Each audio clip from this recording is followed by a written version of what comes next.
podcast by two guys who know nothing about comedy nor game design. I'm Trevor Scott, and with me, as always, is Ben Slinger. Hello. Oh, it's a very tiring weekend that we've gone through, isn't it, Ben?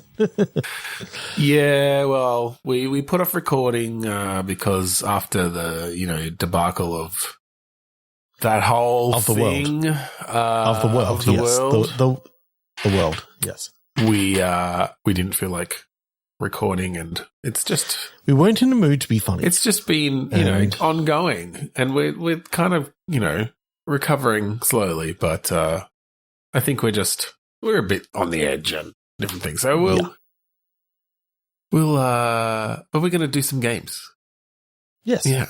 So I think we're going to play some ramped up click pitch. Play some ramped up click pitch because that's what I've got set up in the word generator at the moment. Let's do it. I could very easily push a button and change it back into random word, but no. This is fine. This is random fine. phrase. Yeah. So this is a game where we each have a random phrase generator in front of us, and on the count of 3 to 1 click, we're each going to get an adjective and a noun and slam them together to make a video game of some sort. So here we go. Yeah. 3, 2, 1, click. Scratching jelly. Wandering campus. Oh, okay. So my mind goes to like a jelly creature from like role playing games and stuff, or like slime, like a slime, like a slime jelly. Yeah. So I almost but also I kind of like the idea of having like a pet at a university. Like you've got a pet slime. Either pet slime or you are dungeoneering through like a wandering dungeon. Yeah. Effectively, it's like you're trying to tame this beast and there's lots of jelly-like creatures inside and so sorry, effectively, so the creature is the dungeon. Is that what you're saying? No, so I'm saying that the jelly thing that you were talking about are the things that you're fighting inside. Yeah. But there's this massive, but it's a creature that's moving. Lumbering beast. Yeah. So are the dungeons its guts? Effectively, I think it could very easily just be mechanical, but it's like these are things that effectively you are trying to cleanse out of these great beasts because they've been taken over. I kind of like the idea. Okay, I kind of like the idea of a premise for a dungeon crawler like this is that you're a symbiotic creature like to these things. It's like the birds that pick the food out of the alligator's teeth, right? You kill the jellies that infest these creatures. And they all have their insides grow. Like each creature's insides is different, and that's where you get your procedurally generated dungeons. Yeah. But you kind of make you'll have some key areas of like, I found the heart, or I found the lungs. This is definitely the heart level, and this is definitely the stomach level. It's got more acid, and more this acid is the brainy slimes, level because it's like I like that. How do we make it that the slimes? It doesn't have to all be slimes necessarily, but you could do some interesting things because one of the sort of aspects of slimes in games like this is that they themselves have different properties. Often, like I said, you will get an acid slime or an ice slime or whatever. You could use that, and yes, you're mainly fighting slimes, but then their different properties play off each other, or you capture them and use them, or there's a lot of different things you could do there. Yeah, but even then, just the idea of you going through and doing a monthly or whatever it is cleanse of these creatures, of which there could be hundreds or thousands. Oh yeah, well I think the premise is that essentially every time you play the game, you've hopped onto a different creature. Yeah. And effectively, you're a janitor. All you're doing is you're going through and cleaning out the insides. You're sort of like an engineer and janitor in one. Yeah, and they also happen to, excrete gold. There is a benefit for you. Yeah, but you're doing them a favor at the same time. I just like the idea that if you fail, you can have some sort of what's it called, storylet or something like that, saying that you didn't clean out this monster. You didn't clean out the monster. It got an infection. It vomited you up. But it's also, you could just be playing different engineers each time. And it's like, you could then come across, this monster again. And it's like your character has been turned into, one of these slimes sort of thing, your previous. You find it being digested in the middle of the, the large acid slime or whatever. Which makes it harder because, now they're actually stronger and they've multiplied. Yeah. Yeah. I like that. I like how that adds to the loop for sure. But it could also be like, because you didn't clean it up, the creature stampeded through the city and killed 200,000 people. And that's where the story let's come in. It's just these funny little narrative knocked down buildings and like. Okay, so you're also sort of providing a service for the world because these things, if they're not cleaned out, go a bit nuts because they're just wild animals in pain and they go on a bit of a rampage. Yeah. And I like the, so you got a little bit of parallels to, the massive robotic creatures of, say, your Horizon Forbidden West and all those sort of things. But then you've also got sort of like your Shadow of the Colossus because they are so huge and all this sort of stuff, but without so much the getting to each one. I don't know if you need, I don't think you need that necessarily. I mean, that could be a fun little aspect of it, but I think that'd more be just, you'd have a transitional animation or something of, all right, going off to a dungeon, and it's sort of an animation of, all right, hook onto this one, climb up, get into its, mouth or however you enter. I know that could actually be kind of fun to have like a side scrolling element to get to it. There. And then, you have to get down and then open, while it's still moving, you have to, open up the vent and get inside. And then when you drop in, you drop into like level top 1. down. And it's like Binding of Isaac style then or something. Yeah. Like there's no reason why they couldn't work. And then any sort of earthquakey sort of thing, that's, you haven't moved fast enough and you've, it's now thrashing around a little bit and, so you got almost like a time limit for the first part and then you go into the next one. And I think I definitely like the idea of even different things that you're doing in there then affecting the outside world or the outside of this creature in some way and having that then reflect the dungeon that you're playing through. It's like, oh, we haven't got fast enough. The creature's getting a fever. And it's like, okay, the next 3 levels are all going to be, heat-based things. I mean, the good thing is you could actually have this as easy, medium, and hard sort of creatures. Like you can't do that one yet because you're not strong enough. You grind out a few of the smaller ones. It'll be fine. Like the bigger ones, other people can handle them for the moment. I do like the idea of selecting from the herd, basically, and from there, you've got it's literally smaller ones and larger ones walking around. And it's like, okay, well, I feel like doing the easy one, so I'll do a smaller one because it's going to be a shorter dungeon. It could even be kind of cool to actually do it a little bit differently to what I was just thinking. Yeah. Which was, this is like a centralized team. But what if it was that you essentially put out bids? Right.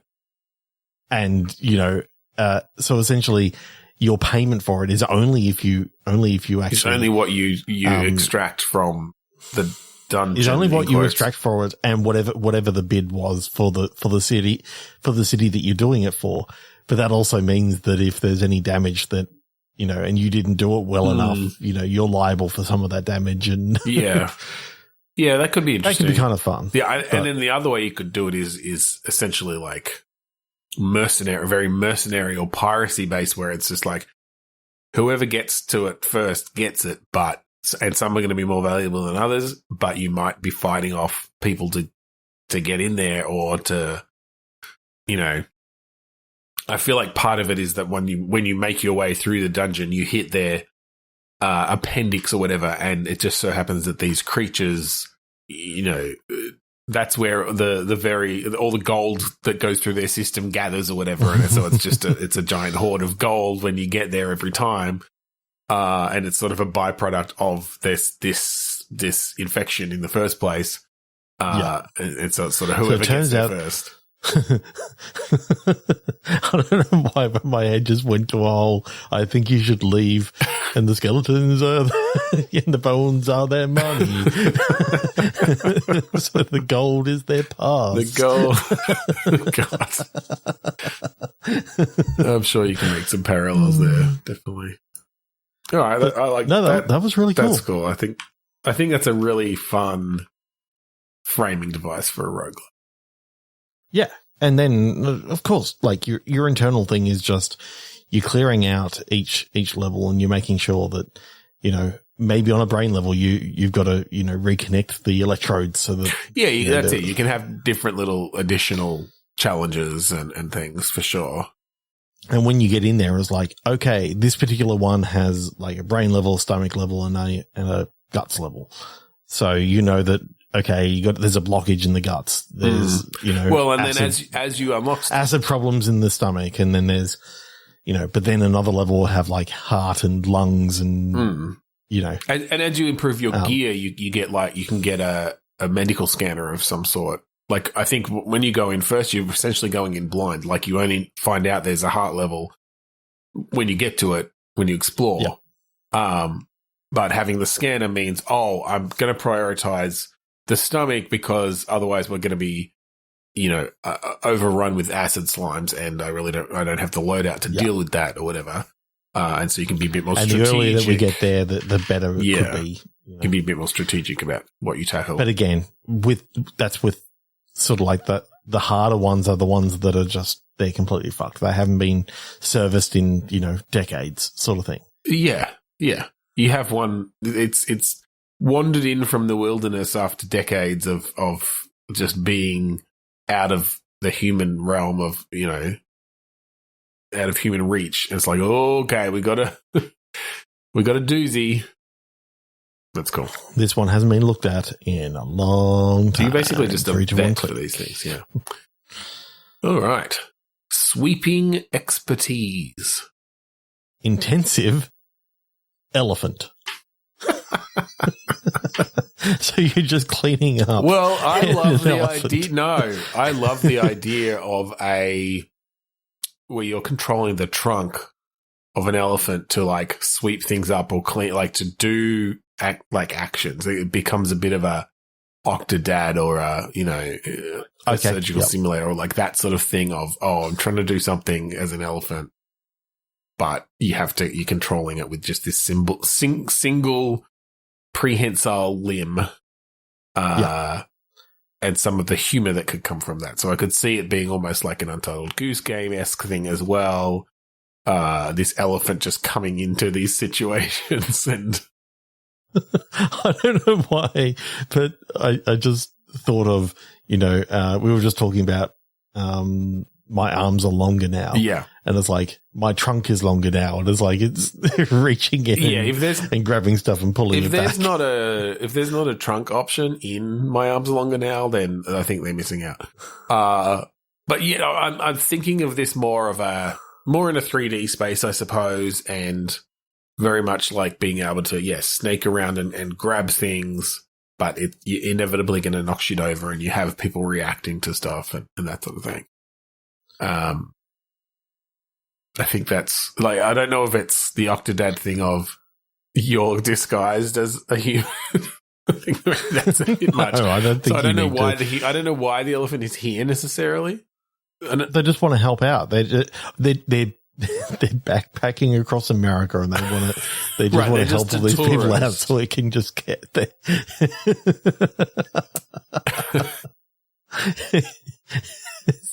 For some reason, that just makes more sense. And everyone just goes along with it. Well, I do like this idea that the elephant, in some sense, themselves thinks this is what you do because they've played video games. It's like, oh, well, when you come into a new town, everyone's going to have these fetch quests and tasks and stuff for you to do. So I'm going to do them. And everyone's like, okay, because it's a fucking elephant. Like, you're not going to say and no. it's talking to them. Yeah, and it's because it's anthropomorphic. Yeah, in a sense. Like, I think physically it's a fucking giant African elephant or whatever. But yes, it has expression and it can speak the language. Yeah. And so, I'll help you with that sweeping. I'll sweep that up. Here you go. Just knocking shit over. Everyone's like, okay. I'll pay you money. I'll pay you money. You're done. That was great. You did a great job. Leave now. And he's just the elephant's just completely oblivious. Like, oh, I really helped that person. It's like, oh, hey, I'll take your spot behind the bar so you can take a break. I'll serve some drinks for everyone. It's like, oh. You get in there and you just crush the whole bar. Oh yeah, yeah. You've got one tiny little bit of bar left that you didn't crush, and then that's where people have to line up and you serve them drinks. God, I don't know why, but that delights me. I could definitely see that being published by the like. Because did you ever play that other one? That Panic just is it Panic that just published? It's like the British one. I can't remember what it's called now.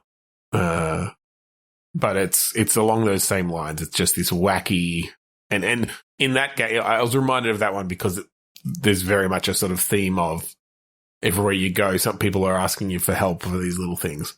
Yeah, mm-hmm. I think that would be very funny. That's very cool. All right, okay, 3, 2, 1, click. Yeah. Tough competitor. Cast disease. Okay, competition and disease kind of make me think of like some sort of survival of the fittest kind of mechanics or something. Yeah. And tough as well, obviously. Like, yeah, kind of like almost a Hunger Games, but on another planet sort of thing. But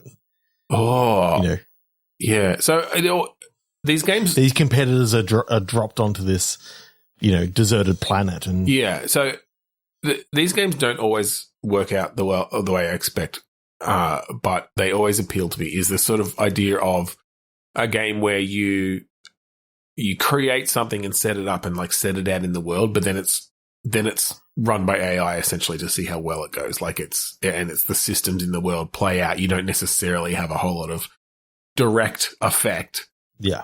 Kind of like what Spore was supposed to be. Yeah, kind of. Or just that's like, what I thought that it was supposed to be. Yeah. There's not a lot of games that necessarily do this, but, yeah, but in this sense, I'm almost thinking of like, yes, I think a Hunger Games-esque tournament, and it's almost a management game in a sense, in that you have your competitor and you train them up in certain things, you give them a few perks, a few feats or whatever, and then you throw them down into this arena, but you watch it play out. But you have no direct control. Maybe you've got maybe in like Hunger Games, you can send in the little, the boons or whatever. You can, yeah. And if they see it or if they're able to get it, like they'll go and get it and it'll help them out. But yeah, you don't have this direct control. So it's kind of this tense situation of like, oh shit, are they going to make it?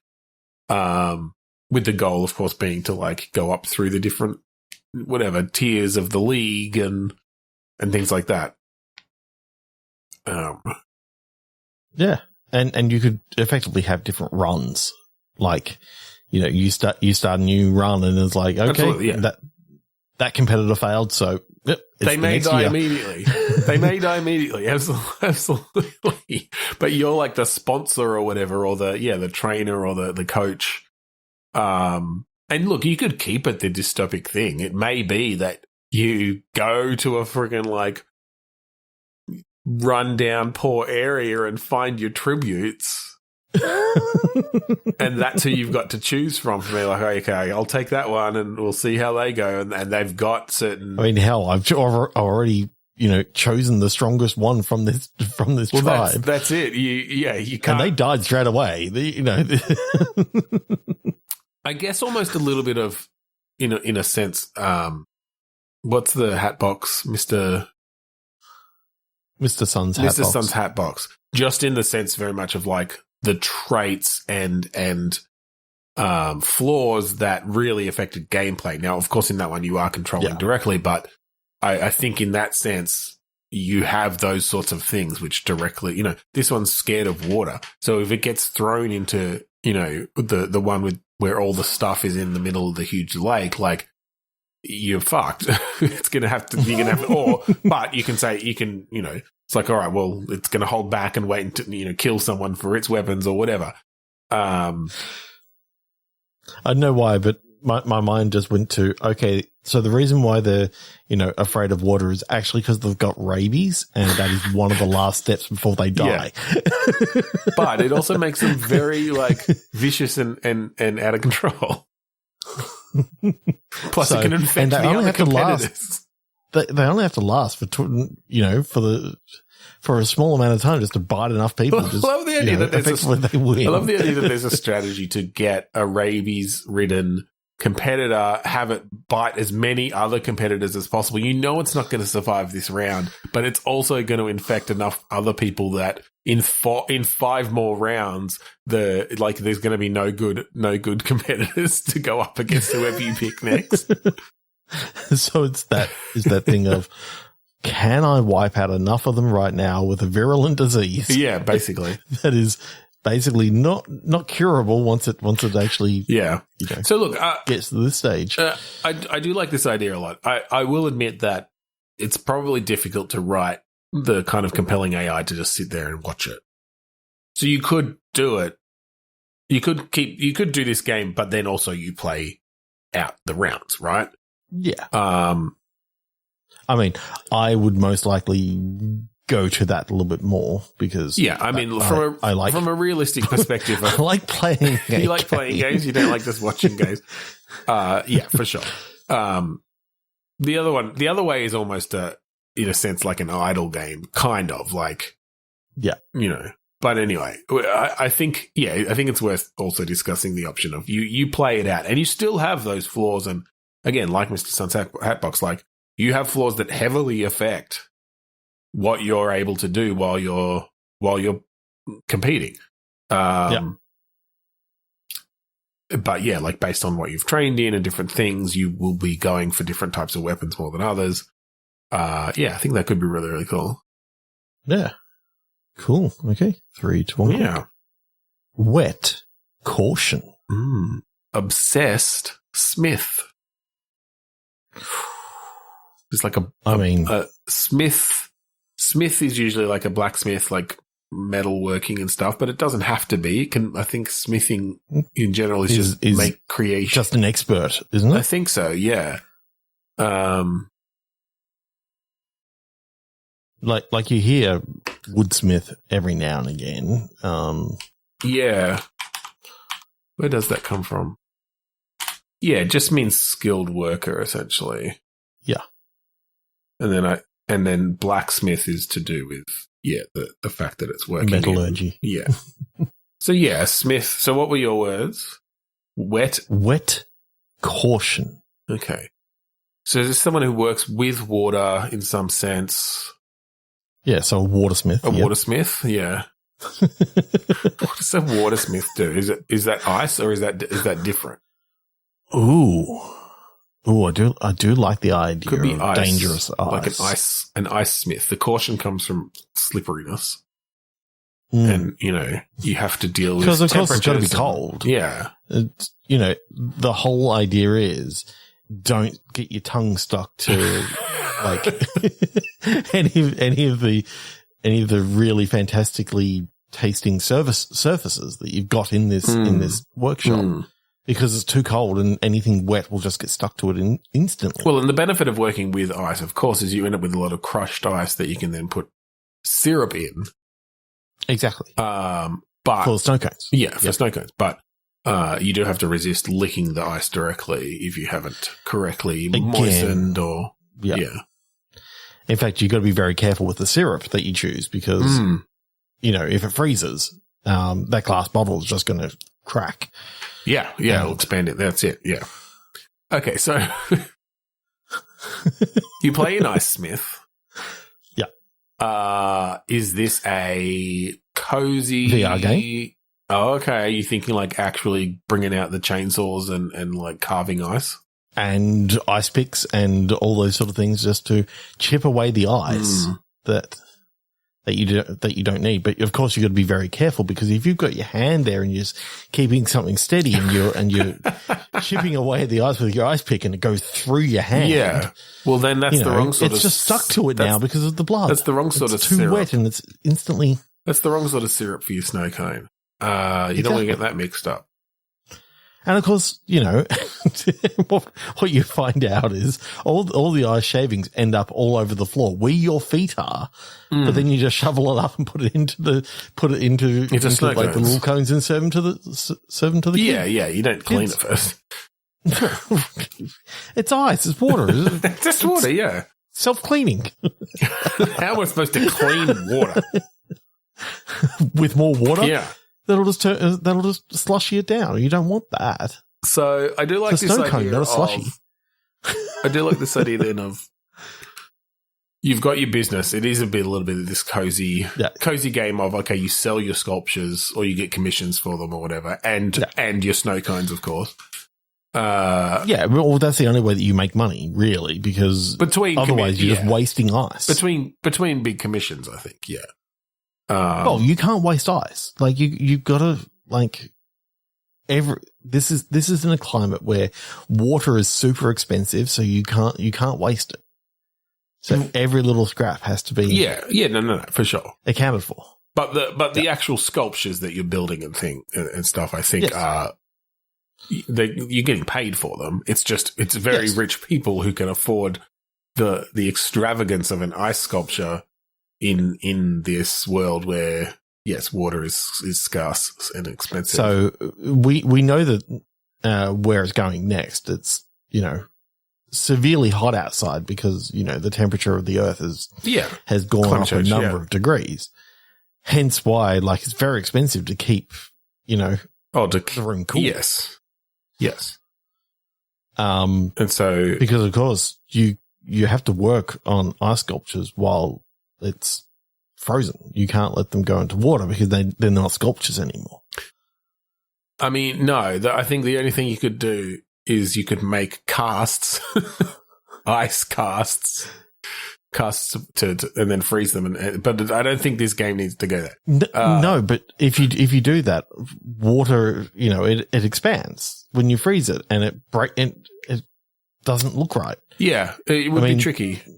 It would be tricky. You're right. Deer that normally looks amazing. The cast look good, but then it looks fat. Yeah, it's just a bit of when it comes out. Just a bit chunky. It's a bit chunky because it's enfattened, embiggened. Yeah, Bambi's just a little bit soft and fluffy now. It's not a problem, but it's not what the cast was. But it's also not what they asked for. Yeah. They asked for an anemic deer, and you gave them a well-fed deer. They're very particular. 3, 2, 1. Yeah, one more, I think. Loud acquaintance. Unlocked array.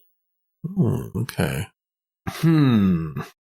So, I mean, I think with loud acquaintance, it brings me sort of relationship dynamics in some sense. People, someone who is annoying, who you're not friends with particularly, but who comes to all the parties. I don't know. Yep. Something around that. So I'm thinking narrative-ish rather than system-based. Is this just your loud, your neighbors or loud, something? Not neighbor, but roommate? Could be. Mm-hmm. So it's basically, you're trying to handle almost in an odd couple sort of way It's these two competing personalities. It's your loud roommate, but A Quiet Place has happened. So instead, they just wear loud shirts all the time. And then the monsters adapt to color and they're fucked. No, I was more thinking that they can't shut up. They're not getting it. But then they died straight away. Yeah. Well, I mean, the monsters aren't necessarily always around. They're off chasing Jim from the office and such. And Mary Poppins, yeah. Yeah, exactly. Those two lovebirds. Which is the weirdest pairing. Who would have ever thought Jim from the office and Mary Poppins? I like to think of her as the general or whatever from Edge of Tomorrow. That's where I was going. Okay, I don't like this one. 3, 2, 1. We need to get a better one. Oh, this is cool. Okay. I like this one. Go on. Adventurous cow.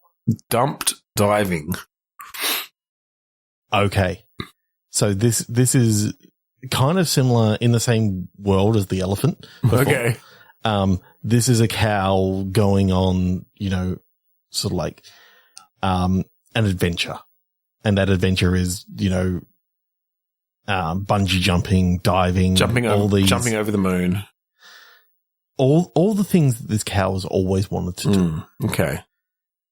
So it's like a bit finally of a retired, road trip thing. Finally go out and just They've retired, they've been milked, to the nth degree. They're being put out to pasture and it's like, all right, I'm not in the milk supplying game anymore. But I'm going on the road. And danger seeking game now. Yeah. And so it's a bunch of mini games where you're like, it's a cow riding a BMX bike. It's a cow bungee jumping, like you said. It's a cow a rodeo on the wall. Yeah, totally. I don't know why that just is one of the funniest things I can imagine. Is it on a bull or is it on a cowboy? The cowboy's just crushed. and with each of those is going to come some somewhat unique controls and difficulty to manage things. I think that could be a fun little road trip-esque thing with each stop being, all right, here's a completely different mini game. And you just get to learn a little bit about the cow's family. And what's a good cow name? Marybelle? Yeah, or like Bessie or... But no, I like the idea that, she's just she's out. Oh, yeah. Living her life. And yeah, she's getting laid, just like going to orgies, all sorts of great things. That's why she was riding that bull. Yeah. So, I think we'll end the episode there. If you'd like to find out the image of previous episodes, don't talk about the image. They've got the image. We don't need to. We don't need to hit it home any harder. That was a home run. If you'd like to find our previous episodes online, go to podchaser.com/bitstorm. Listen to them all there. There's 400 odd. It's and growing every week. So shoot us a review, shoot us a rating, let us know what you thought. If you like the song that we play at the start and end of each episode, that song is called Mount Defiance of the album Containment Failure by the band Dust. I have to always do that in one breath, and it's like always feels quite nice to get that out. So yeah, go check it out. Yeah. Kurudust.bandcamp.com. So thank you again for joining us this week on Bitstorm. I'm Ben Slinger. I'm Trevor Scott. And I'm an elephant. Would you like help brushing your teeth? Of course.